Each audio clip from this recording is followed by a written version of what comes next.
What up? Cities 92.9, the news and talk of Bloomington Normal. Thanks so much for joining me here on Conservative Cat and my favorite guest and my best friend, Hannah Blumenshine. Hannah Blumenshine is joining me in studio. We have so much to talk about, folks. First, we're going to unpack how Maybelline is under fire for using a bearded man slash woman.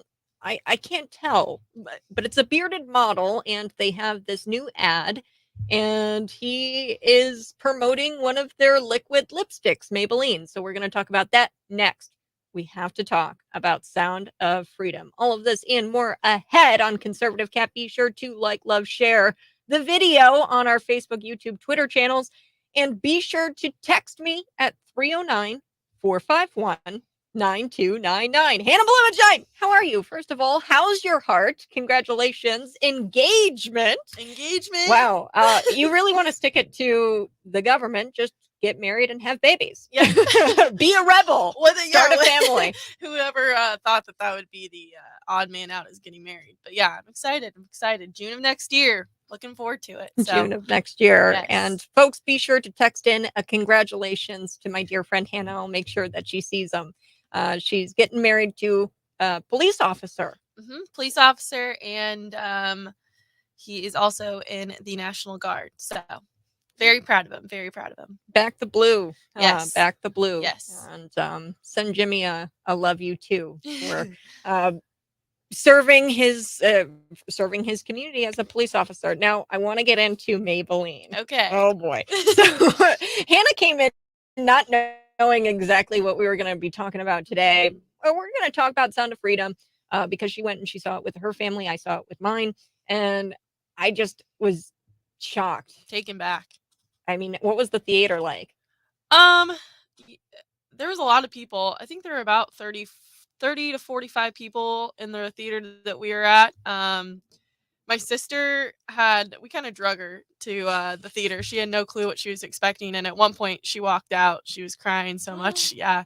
So didn't know, like, came back in, but I think just like didn't realize how close to home this was for her. Didn't realize how you see that it's like all of this is based in Colombia, but how much trafficking actually goes on in the US today. So when she realized that was a reality, I think it just took her back. So yeah, well, and the United States, I didn't even think about this. The statistic they say in the movie, the United States #1 consumer. #1. There's reports of sex trafficking in every single state. Every single state. I would go even as far. I bet that there's sex trafficking right here locally happening. Oh yeah, I do not doubt that 100%. So before we get into all of that, let's play the Maybelline clip, shall we? And I'm sorry I have to do this to you folks, but we have to play it. Here is the bearded man. He goes by Ryan Vita or something like that, is his name, and he's a TikToker. Hannah, do you know how many followers this guy has? Did you see it? I think I looked. I think 12 million. 12 million. Quite a following. Oh God, why? Okay, so let's go for it. Here's Ryan and his new Maybelline commercial. Let's play this.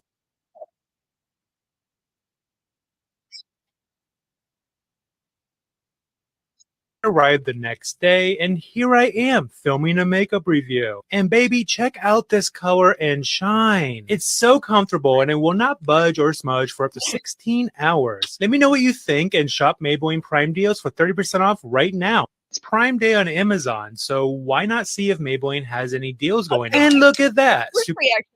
I mean, I like the lipstick product. It kind of looks cool. It's a non-stick. He has multiple commercials with Maybelline. At one point in the commercial, one of them, he blows a kiss to his 12 million followers. And he does that because he wants to show that the lipstick doesn't smudge and like wipe on his hand. And you had an interesting take on this. I guess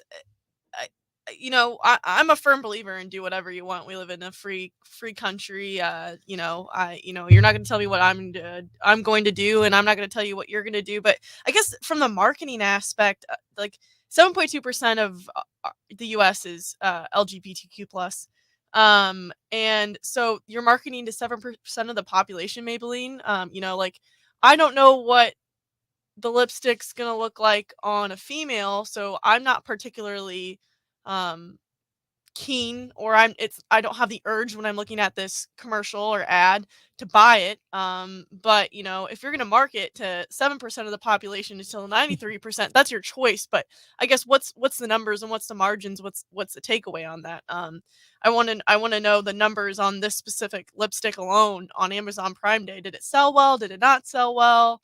And being that there's like, I don't know, like, okay, first off, let's talk about that number 7%. I like how you said it, LGBTQ plus. Plus, what's the plus? I bet they're including in that statistic people who are like, I'm for you, I'm an ally. The Yeah, A, right, yeah. stands for ally. So that number might even be kind of skewed Yeah, it might because, be skewed, but then again, like such not a small percentage of the population, on basically the Black Friday of July, the second Mhm. Black Friday of our year next to Black Friday after Thanksgiving, Prime Day. It's just an interesting take on advertising. Yeah, and Um, you're in marketing. yeah, yeah, I am. So it's just an interest. Like that's my aspect is like why choose this take on such a small scale of what you're doing. So Mhm. And I like how you said you don't know what it's gonna look like on a female. yeah, Like, like if women I'm don't have beards, yeah, so for example, like one of the famous TikTokers that I watch is Alex Earl. I've bought many of her products that she's advertised because I know how it's gonna look on a female. Her bronzer, her lipstick, her eye mascara. If I see that necessarily on a dude, it's not that I'm tempted to buy it. It might look really good on him. I might be sold, but when looking at this commercial, it's not the first thing I say. It's like, oh, I'm gonna buy that. It's more of what occasion are we celebrating, or why is this going on your face? yeah, yeah, yeah. Interesting take. Have you ever heard of Meredith? I watch her TikToks, never buy any of the products she uses, but Meredith, it's really strange. And this is a huge side of TikTok, folks. And I'm sorry, gentlemen listening, you're just gonna have to deal with the girl talk for a quick second. So inside baseball, uh Meredith, she uses like foundation, and what she does, she Oh, just all goes of it. and Cranks she it, yeah smothers her. Yes. she smothers her It face. looks really good at the end. I know, and And I I'm just so can't. I confused. sit there and I just like watch all the Yeah. way to the end, and I'm like, wait, Meredith on TikTok. She's okay, so she's pumps like about 8, 9 pumps, and for average women, you Maybe a pump. maybe a pump. Maybe a pump. Yeah. And here's this woman doing 8 pumps of foundation in her hand, and she just rubs it over her mouth, over her eyes, Right. over her eyelashes, Right. and that's just not typical No. application. No. Nope. So, sorry for the inside baseball there, folks, but I wanted to see if Hannah knew who Meredith was. I mean, but I'm a there's big TikToker. I yeah. love TikTok. So yeah. So yeah, and I don't know, why do you think Ryan has so many TikTok followers? Like 12 million, even Dylan Mulvaney, right, with the Bud Light situation, and I mean, I just think that we live in a day and age where, if I have nothing against this Ryan guy. I mean, he's doing what he's doing. He's making money. He's making a lot of money. Maybelline's paying him a lot of money to put lipstick on his lips. mhm, And people can get behind that. And there's, like I said, there's following. He probably has really good content. He probably just relates with people. I don't relate with it, so I'm not gonna click that follow button. But people relate with him, so there's a follow. A lot of mhm. people are getting um followers quick because we all have our things we identify with. We have likes, we have interests, and apparently people have interest on a bearded man putting lipstick on his face. Yeah, 12 and million people. from a marketing perspective, like, yes, you're interested, 12 million people are interested in it, but are they the consumers of the product that these TikTokers are I I think would that's say a high percentage, but also with that, I mean, so like there's a documentary that came out a couple years ago. 100,000 followers back in the day, you were making millions, right? 12 million people are following him. I mean, you also have to take into consideration there's a lot of bots on TikTok too, so numbers can be skewed in the marketing sense. But I mean, you know, I if you post one funny TikTok, people are gonna follow. I mean, if I find one TikTok funny enough, I'll follow that person. So yeah, numbers can be skewed, but 12 million people have interest in what he's doing, and that's just, I mean, that's how the way the cookie crumbles, especially on TikTok. But what a following, $12 million. This dude is making bank. Yeah, 12 million Yeah. followers. Yeah, he's making bank, but I'm curious to think. I don't know. I just think that Maybelline is going to see a Bud Light situation. I think that women, I don't know if they are going to be offended by this or if there is going to be a Dylan Mulvaney situation where they start to go under I the think company. that there's going to be a shift. I think that the more that people start making decisions on how they're going to market, just like any other product, I mean, if you can put a panda on a Gatorade bottle and somebody's not going to like it, right? I mean, two random things that don't go together. Somebody's not going to drink that, right? You can put a man with lip gloss on a TikTok and somebody's not going to do that product. And that's the company's choice on how they want to market. But yeah, people are starting to take a stance, but it's our right as Americans to decide to invest in that product or not invest in that product. I think that there's a lot more of that. And I think we're going to see a shift, you know, just like the Bud Light situation where, you know, Maybelline might have Ryan on with lipstick, but tomorrow he might have, I'm trying to pull some, not Melania Trump, but maybe like Kaylee McGaney or whatever doing a lipstick ad. You know, Yeah. they have to play to both sides. Right now, they're playing to the side that they think that they can market, and next week they might play to another side that they can market. Yeah. And I mean, yeah, like I said, that's just the way the cookie crumbles. All right, we do want to switch gears here. We want to talk a little bit about Sound of Freedom. You're listening to Conservative Cat Cities 92.9, the news and talk of Bloomington Normal. As always, folks, be sure to follow us on Facebook, Twitter, YouTube, Instagram. We're everywhere. We're even on Rumble right now. So you guys can go check it out on Rumble. And folks, this is programming content that you're not going to get anywhere else. And it's a huge help when you guys share that content. So go to cities929.com, share out the podcast with your normie friends. One of my dear friends in studio, Hannah Blumenshine. Let's talk about Sound of Freedom. So walk me through your experience watching the film Sound of Freedom. Jim Caviezel stars in it. He plays Tim Ballard. Well, yeah, Jesus and Passion of the Christ as well. Which I didn't know. You didn't know that? No, I didn't even I'm put a it big together. Jim Caviezel fan. He's crazy. And that's why Mel Gibson has gotten behind the movie as well, and so many others, Dana White, just tons of people. Mama Tot on TikTok, if you follow her, she got behind Sound of Freedom too, which is awesome. Just seeing people come in force. I think what's funny is, you know, the mass media has been throwing this under the bus, calling it a QAnon driven movie. If you sat and watched the movie whatsoever, what I liked about it the most was it was so non-political. Like there was not one political bias. I mean, there wasn't one political stance. And here's the thing: if sex trafficking is a stance, we're going wrong with America.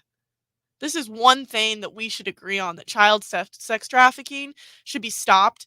All forces, front forces, we need to do whatever we can to get ahead on this. And the fact that this movie wasn't released for 5 years, which is the main reason I saw it. I'm a huge Tim Ballard fan, have been for years, especially with the Operation Underground Railroad that he runs. It's funny to see people say completely dislike this, because then I'm like, okay, then you dislike the idea of ending sex trafficking. This makes no sense to me. Yeah, but no, went and saw the movie. I didn't have a dry eye from probably 5 minutes in until the end of the movie. Completely moving. I think when he looks at the Vampiro, which is the guy, no spoilers, but the guy who basically helps him with the takedown in this movie, and he looks him straight in the eyes, and the guy's like, why are you doing this? Like, why are you uprooting your life? You have kids at home, you have a wife, you're in Colombia, why are you doing this? And he just looks him down the eye and goes, God's children are not for sale. I mean, that just hits you in the heart. Yeah. Because it's true. It's just like it's not just the kids here. It's not just my nieces and nephews. It's not my my cousins and my close family. It's everybody. God doesn't seclude anybody. And I mean, that's how he fights. It's sons and daughters of God, no matter how you look at it. So, and I like how you brought up how Jim Caviezel, right? He's playing the role of Tim Ballard. So at the time, Tim Yeah. Ballard, right, when he went to Columbia, did this whole sex trafficking bust.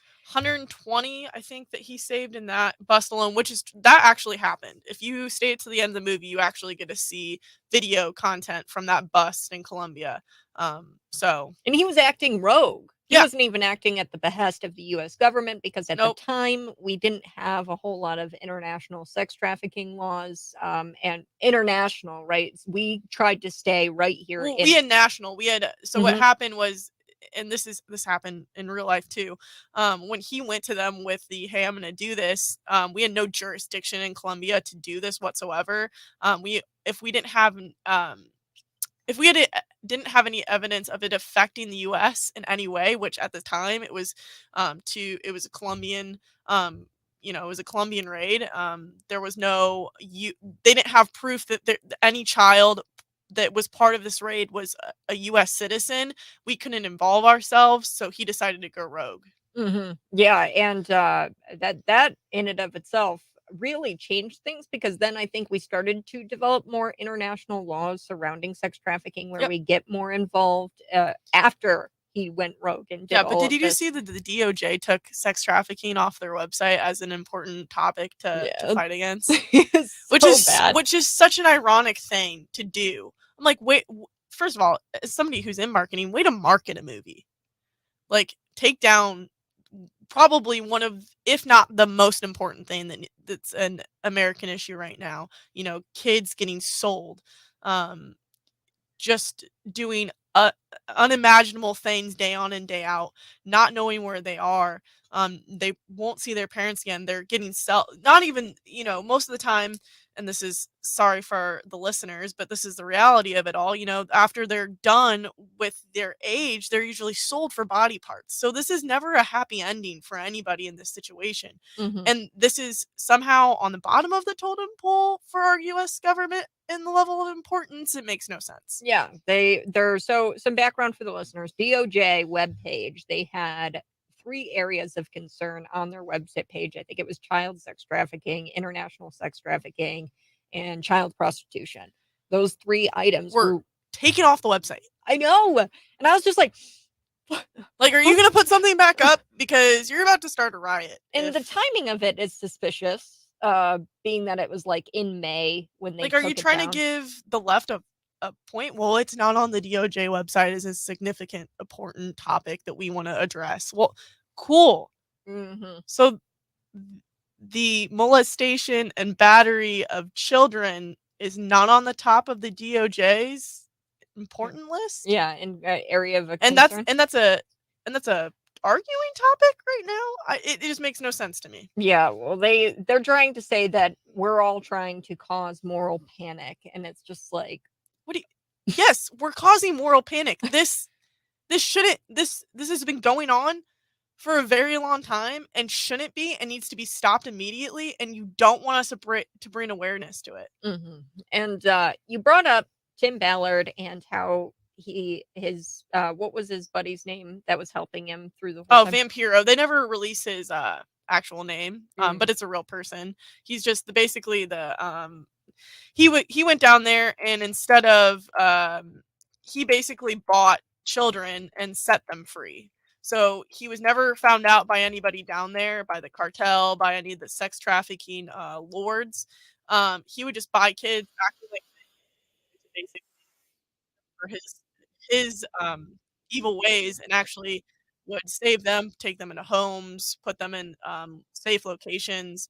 So this is who Tim Ballard, one of the many vampiros that he worked down there in Colombia. And you mentioned that he had a family, and then Vampiro, he looked at Jim Caviezel in the film, and he says, "Why are you doing this? You have a family," and blah blah blah. No money, you're going rogue. Yeah, and Sean Hannity, he actually sat down with them and interviewed, and I was listening to the Sean Hannity interview, and I was like, my gosh, this is crazy. His wife, he attributes everything to his wife because his wife said to Tim Ballard, Tim That's Ballard, my daughter. Yeah. He said, that his wife said, if you come home, my salvation is more important than you coming home. So she literally thought that she was going to be damned to hell and that she wouldn't be able to live in eternity with God if she didn't push her husband to stay there in Colombia and to, I mean, that's what Tim Ballard said. He said, in the film, if I had to do something different, I probably would have given my wife a bigger role in that film. Not that the wife doesn't have a role. She's like in sporadic scenes, I guess, in The Sound of Freedom. But he said I would have given her a bigger role because I would not have stayed had she not told me that about her salvation. And she said that my salvation is more important. And I feel like she's my daughter, this girl that he's trying to get from Colombia. Well, and I think one of the reasons why they didn't bring such light to their wife is because they tried to make this movie unbiased as possible. You know, for some people, salvation and the talk of salvation is a touchy subject. It shouldn't be, but it is.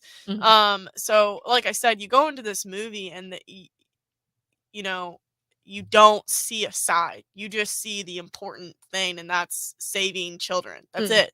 That's it. So maybe Tim Ballard didn't want to put stuff like that in his film because he wanted to reach people a wider audience. Yeah. This is for this. You know, I believe that it should be for children 13 and up, but this movie is for everybody. Everybody should see this movie. Yeah. And he also says, Tim Ballard, in this interview with Sean Hannity, so they had to really film those parts in Colombia. So he filmed a mile away from when actual Tim Ballard himself was busting up this sex trafficking ring on in Colombia. So he was trying to find this girl, and they filmed the movie a mile away, and they were shot at while filming. So Jim Caviezel, he's talking with Sean Hannity, and he's like, yeah, I actually got shot at while trying to film this movie, Sound of Freedom. So poor Jim Caviezel, because he just has a tendency, and I want to play this clip here of Jim Caviezel talking about the Passion of Christ. I'm sure you've heard of the scene. I didn't even realize, put it together, that Jim Caviezel was also Jesus in the Passion of Christ.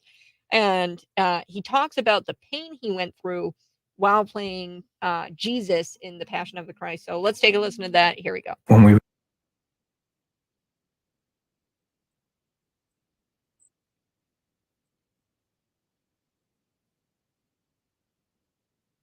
It was freezing. I had to learn the Aramaic, the Hebrew, and the Latin. I only get 3 hours of sleep. They created a cross with a bicycle seat in the middle, and then I'd hold my hand here and they would tie it. I'd just fall asleep sitting on this little bicycle seat. The cold would hit again, and then eventually I got pneumonia. One particular take, I had dislocated my shoulder, and then I bit through my tongue, and it's the part where Mary comes over. Before that, I said, God, I don't want them to see me. I only want them to see you. When you see me turn on this particular take, there's a stream of blood that is coming out of my mouth. I turn to Mary and I say, Olui, Ami, Choda, Chadesh, behold, Mother, I make all things new. So there you have it. Jim Caviezel talking about the pain he went through as playing Jesus for the Passion of Christ. You've seen Passion of Christ. Oh, yeah. One of my favorite movies. I watch it every Easter. I know, isn't that awful? They're like, oh, cool. A little bit of a hard movie to watch, but... I know, every year I kind of like, I don't dread it, but I do. I mean, there's a part of me where I'm like, I don't want to watch it. I don't want to watch it because it's so hard to get through. But knowing that he went through the pain for this movie, then he went through the pain of going to Colombia and being shot at from these This rebels. man is definitely chosen by God to do this work. For sure. 100%. Yeah. And pneumonia, I didn't even know I didn't know any of that. Well, if you watch any of the Mel Gibson interviews, at some point Mel just like admits, he's like, at some point, you know, there were moments where I thought, you know, Jesus was just walking through him. Like, he was portraying God, but like there were moments where it was hard to tell, not the difference, right? Because we weren't looking at God himself, but you know, there were moments where when he was speaking in Aramaic, especially Jesus's language, you know, Mel had to like shake himself and be like, okay, that's not Jesus. Which is crazy. I mean, if an actor can portray that, that's insane. So Yeah, called by God to do these films. Called by God. Yeah. Now, one thing I want to shift gears and talk about, you're listening to Cities 92.9, the news and talk of Bloomington Normal. I'm talking with Hannah Blumenshine. Hannah Blumenshine joining me in studio. Be sure to go like, love, share all of our channels, YouTube, Facebook, Twitter, Instagram, Rumble. I think I got them all. Gosh. Also, send a message to Hannah. She got engaged. She's got her little ring right there, folks. She's got her ring.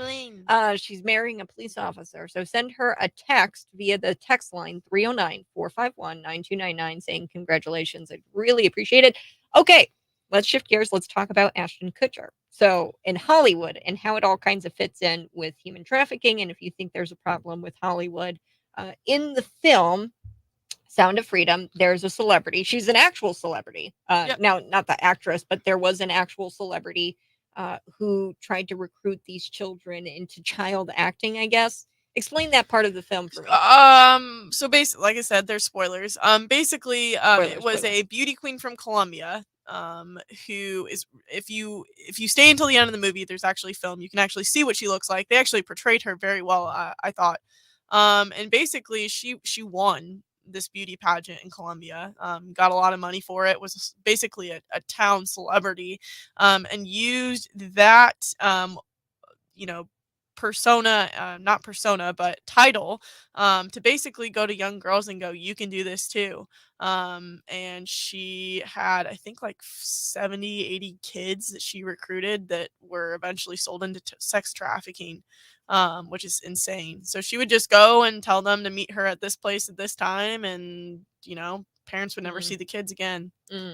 Well, and then I think there's also an issue, and we're going to get to Ashton Kutcher here and his speech on human trafficking, because he also leads some sort of nonprofit against human trafficking. But I think there's an issue with children. If you ask kids, what do you want to be when you grow up?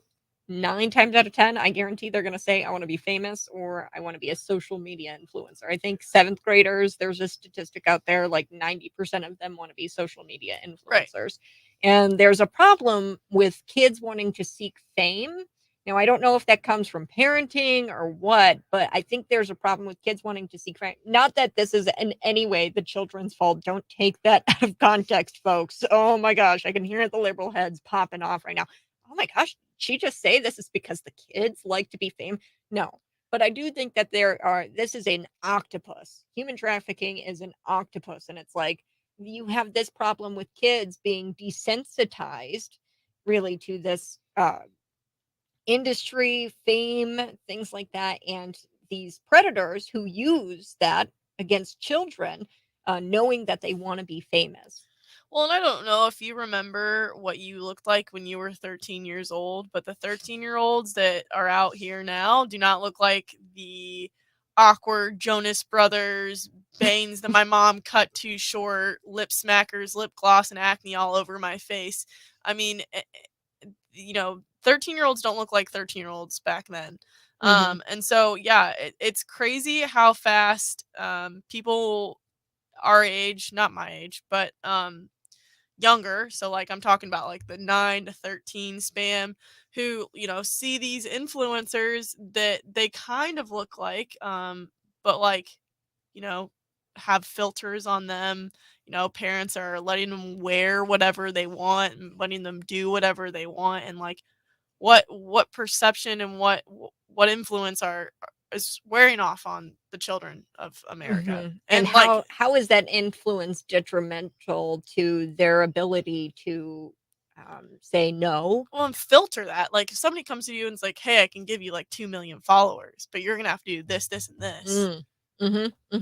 Yeah. And like, how do you know who the bad guys are, who's not, who's actually in it to try to make you famous, and who's and it's like funny, not funny, but I mean, you look at Miley Cyrus, and I think that she went through some sort of deprogramming, or even Demi Lovato. the changes, and you just do a side-by-side Well, the photo. sexualization of a young minor. That's exactly what happened with most of the Disney actors that we grew up with, right? It was a shift. It was like, and a lot of them are coming out now that a lot of these studios and a lot of these producers were not friendly. Not Mm. friendly. They didn't have good intentions in mind, drugs were forced on a lot of them at a very young age. They got addicted at a very young age, and what do you do with that? Mhm. And that's the reality. But nobody sees that. Everybody just sees the cool Disney products that came out. So Yeah, and, Kanye West being Kanye West, he talks about that a yeah, lot, how he was, addicted to drugs at a very young age, and they got him addicted and kept him drugged up. yep. Demi Uh Lovato. There's somebody from Ned's Declassified who just came out as a drug addict. Multiple child stars. Yeah. Yeah, and, so that's one part of this that I wanted to play Ashton Kutcher's speech. He's one of those actors who have, like, gone before Congress and have testified about, uh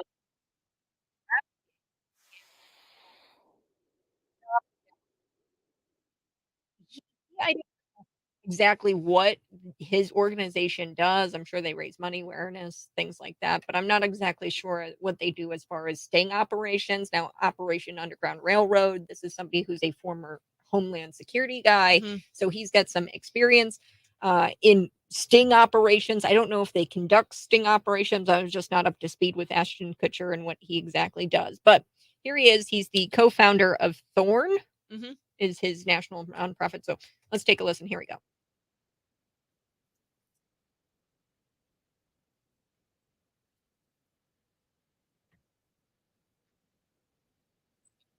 are being disenfranchised by their government within political dissent in oppressive regimes. But on the other side, it's used for trafficking, for drug trafficking, for weapons trafficking, and for human trafficking. And it's also the warehouse for some of the most offensive child abuse images in the world. Now, when the Department of Homeland Security called us and asked for our help and asked if we had a tool, I had to say no. And it devastated me. It haunted me. Because for the next 3 months, I had to go to sleep every night and think about that little girl that was still being abused. And the fact that if I built the right thing, we could save her. So that's what we did. And now, if I got that phone call from Greg, wherever you're at, the answer would be yes.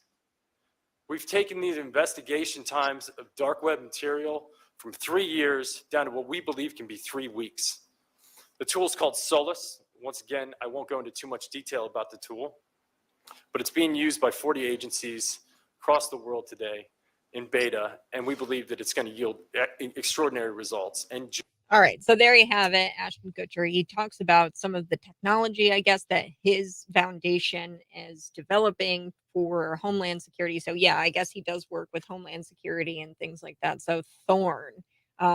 Why do you think Ashton Kutcher is so passionate about this? Is it because of the firsthand experience being in the Hollywood industry? And I think there's a lot of play. I think that it's a firsthand experience. I think that also he's a father. I think that, him and his wife have done a really good job keeping their children out of the spotlight. A lot of these celebrities, Dax Shepard and his wife do a really good job of, not showing their children's faces. I think that's for a reason. I think because, Mila Kunis got on That 70s Show at 14 years old. She played it. She was supposed to be playing. You had to be 18 to be on the show. She got on at 14 years old. and I know that they work Together, side by side. That's how they met. Mm. Ashton was 17 at the time.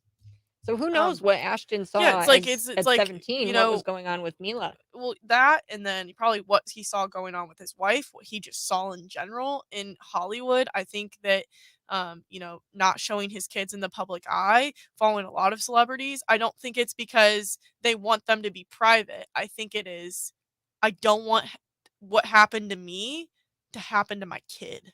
Mm. And not only that, if it's happening to my kid, who is very privileged, what the heck is happening to the kids who don't have it as good as mine? Mhm. Another thing I wanted to bring up in the movie, there's a part where Jim Caviezel, the star, he's playing the top part of Tim Ballard. We're talking with Hannah Blumenshine. She watched the movie Sound of Freedom. I We're did. breaking it down. There's a part where Jim sits down with a pedophile. And there's this whole other part of the film. And when I say that human trafficking is like an octopus, and Jim Caviezel said that, there's so many different layers to this. So now we've talked about the layer of children being influenced by celebrities, fame, and how that makes them so much more vulnerable because people could use that against them to try to lure them into some sort of trafficking situation. We've talked about that, but now I want to talk about pedophilia and possibly being normalized, prostitution. So in the film, can you describe to me what went down with Jim Caviezel and this pedophile he sits across the table from? Well, basically, I mean, that's the beginning of the story. It's kind of how the intro works. But basically, Jim Caviezel, who's playing Tim Ballard, sits down with a pedophile and basically goes, arrest him for they get him on a child pornography sting, basically. And Jim kind of plays the good cop, bad cop, but plays the good cop as he says that he knows what the pedophile is going through because he's a pedophile himself. He's not a pedophile at all, but he's saying, I'll get you off the hook if you bring me a kid. And basically this guy gets off the hook and goes and finds Tim Ballard or Jim Caviezel in the movie, a child who was brought from Colombia, shipped all the way to the United States of America.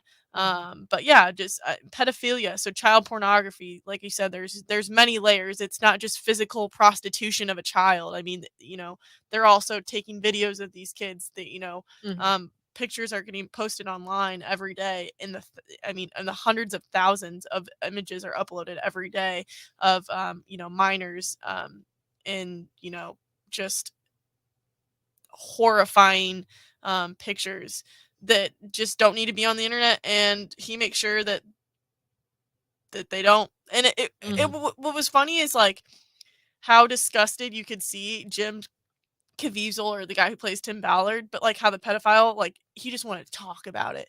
He wanted to feel normalized, and when he felt normalized, he felt like that he wasn't doing anything bad, which is crazy because our society is now trying to add pedophilia as a normality, which is just an insane thought. Yeah. Oh man.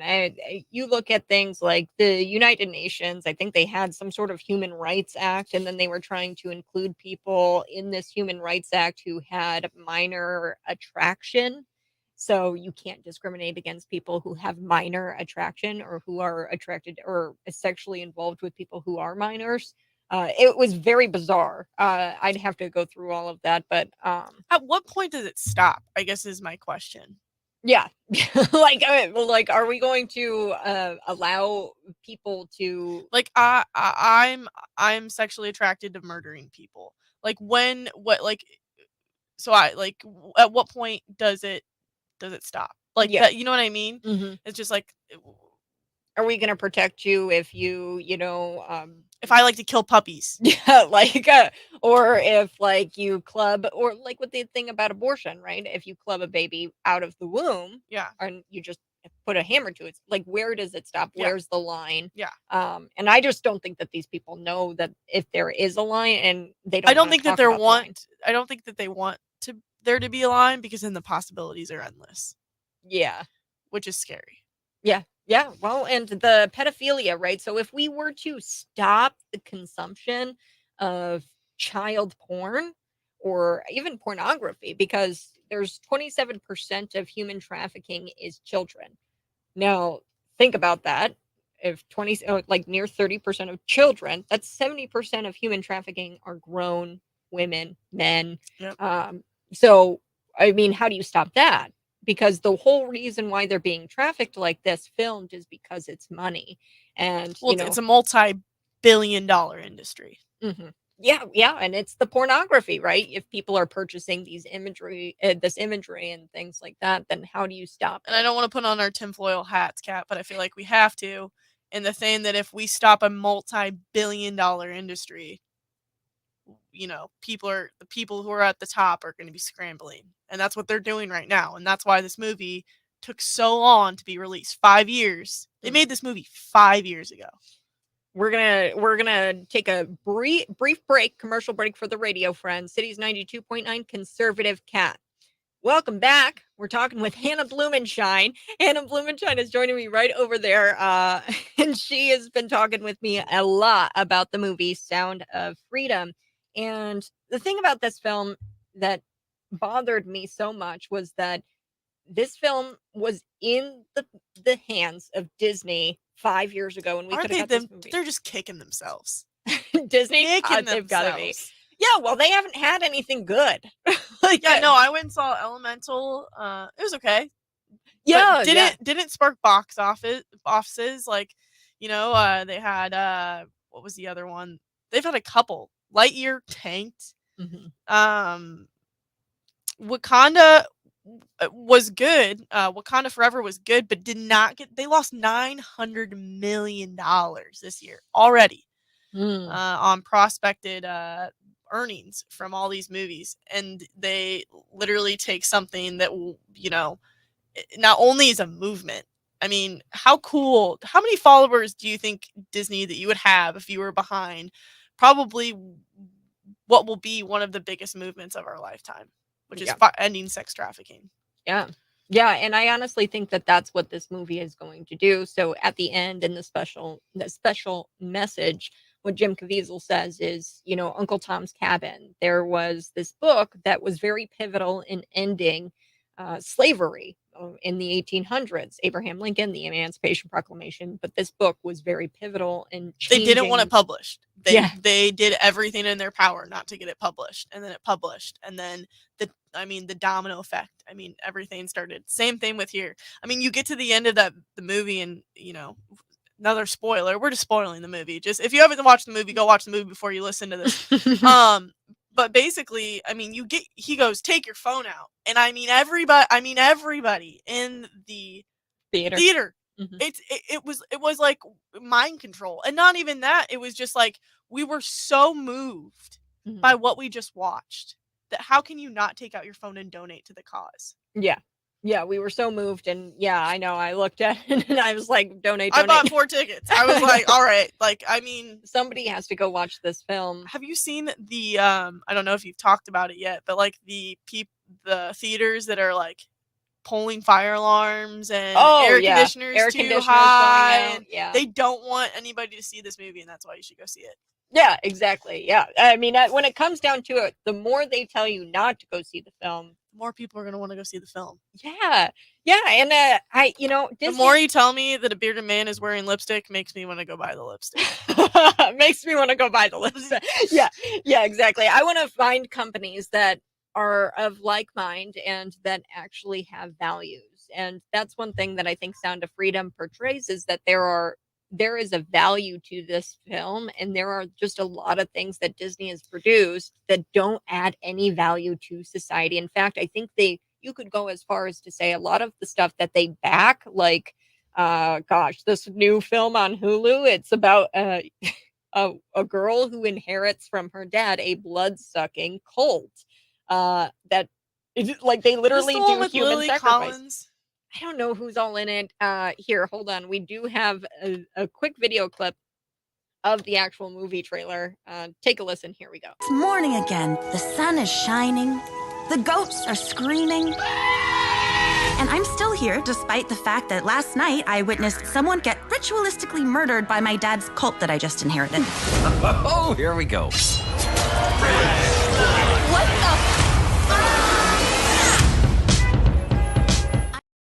Online, you can see what goes on, and what happens is there's somebody on a table and they like have a knife and they're gonna go stab this guy for a human sacrifice. She inherits a satanic cult from her dad, and this is a Disney backed film, and it's called Praise Petey, and it's on Hulu.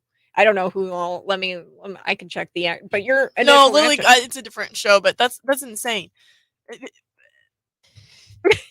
The things that they just come up with now, just like, first of all, how do you expect this not to tank? Yeah. So this has, I don't know, Amy Hill. Well, and that's I why don't they know. put it on Hulu, because God forbid they put it on Disney Plus, which is supposed to be a family app. And then Yeah. you have parents who may not even be religious, but like, here's the thing, like, it's a parent's choice on what your kid can and cannot watch. And you're going to put this on Disney Plus where kids have access to it. No wonder why it's on Hulu. Yeah, and it's going to have, well, and also there's a concern of kids getting a hold of it while it's on Hulu. I mean, it is a cartoon and it looks cartoonish. And if you don't have all of the parental controls on your TV and uh, your kids have access to the Hulu account, they might click into it, right? And, it says Disney, a Disney film, like kids can, put it together that, hey, this is a Disney film and maybe it'll be awesome. Rumble needs to come up with a kids app. I'm done with this. I can't do it. I can't do it anymore. I can't. Yeah. And if you are, look, this is for you as a parent listening. Be sure that you are up to date on all of your parental controls in your house. Vetting. Take your kid's iPad. Take your kid's iPad and go through it. Do it. Do it.